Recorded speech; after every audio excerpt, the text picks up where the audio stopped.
कक्षा 7 गणित अध्याय 9 परिमाप और क्षेत्रफल में प्रश्नावली 9.2 का 14वां सवाल ले रहे हैं। एक वृत्ताकार फूलों के बगीचे का क्षेत्रफल, एक ऐसा कोई वृत्ताकार बगीचा है, इसका उन्होंने क्षेत्रफल दे रखा है और ये क्षेत्रफल दिया है 314 मीटर स्क्वायर, यानी 314 वर्ग मीटर है। ठीक है।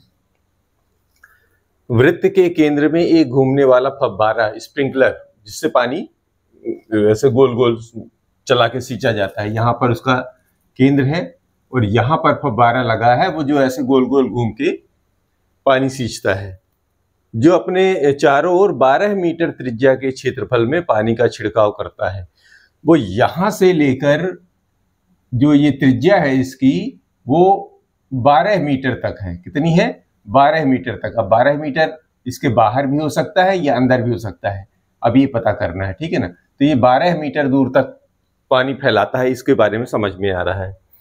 अब क्या कह रहे हैं कि क्या फव्वारा पूरे बगीचे में पानी का छिड़काव कर सकेगा। अब ये तो बताना है कि ये जो स्प्रिंकलर यहाँ पर लगा हुआ है, वो ऐसे पानी का फव्वारा पूरे बगीचे के अंदर कर पाएगा या नहीं कर पाएगा, ये जवाब देना है। तो सबसे शुरू करते हैं पहले। जो क्षेत्रफल दिया है, माना बगीचे का क्षेत्रफल ही 314 दिया हुआ है, तो ऐसे लिखेंगे वृत्ताकार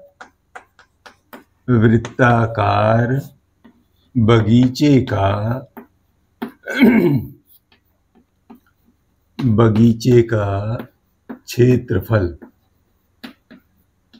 तो वृत्ताकार बगीचे का जो क्षेत्रफल है वो है 314 वर्ग मीटर।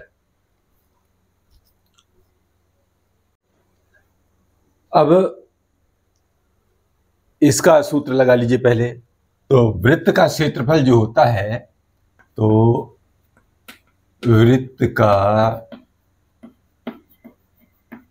क्षेत्रफल जो होता है वो होता है पाई आर स्क्वायर, है ना।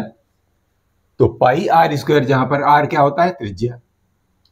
तो आर का मान निकाल लीजिए पहले। तो यानी कि पाई आर स्क्वायर बराबर हो गया 314, क्योंकि इसका मान दिया हुआ है और पाई का मान इन्होंने पहले से कह रखा कि आपको 3.14 लेना है।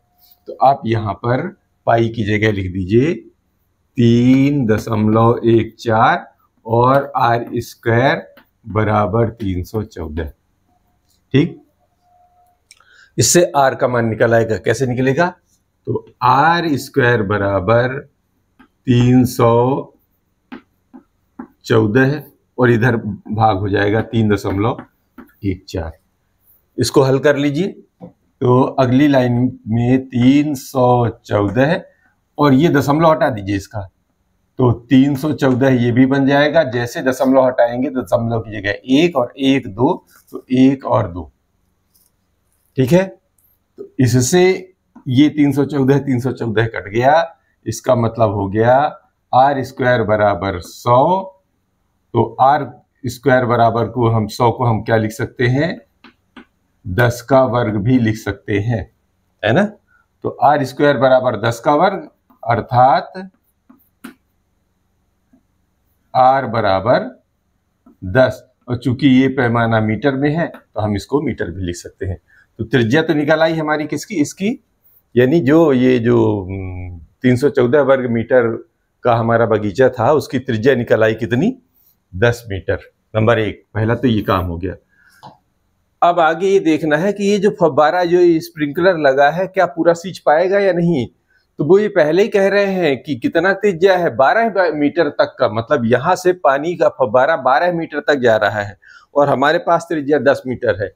यानी ये जो है यहां से लेके यहां तक, ये तो भीतर भीतर 10 ही आया, यानी इसके भीतर का तो मान 10 आया। और ये पानी कहां तक फेंक रहा है? ये 12 मीटर दूर तक पानी फेंक रहा है, यहां तक कवर कर रहा है, ऐसा। यानी अंदर तो कवर कर ही रहा है और इतनी दूर तक, ये तो कवर करने के साथ साथ ये दूर तक पानी फेंक रहा है। इससे क्या समझ में आ रहा है, पानी भीतर का तो पूरा पूरा सिंच जा रहा है, तो हम क्या लिखेंगे, चूंकि यहां पर फव्वारा अपने चारों ओर 12 मीटर त्रिज्या के क्षेत्रफल में पानी फेंक 12 मीटर त्रिज्या के क्षेत्र में, तो फव्वारा का यानी फव्वारे के पानी का क्षेत्र, फव्वारा का छिड़काव का क्षेत्रफल का त्रिज्या, फव्वारा का छिड़काव की त्रिज्या, यानी कि फव्वारा जो है 12 मीटर तक जो है पानी फेंक पा रहा है, और हमारा बगीचे की त्रिज्या है 10 मीटर ही है।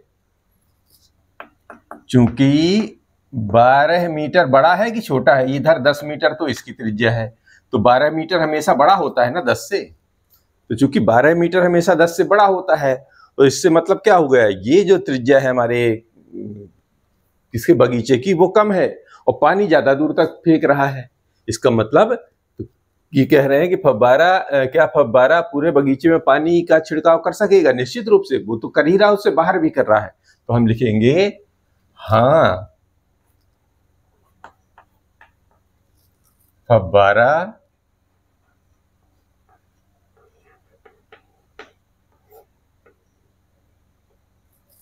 पूरे बगीचे में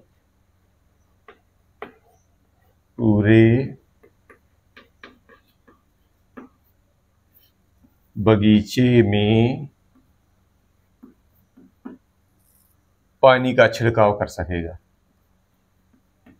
में पानी का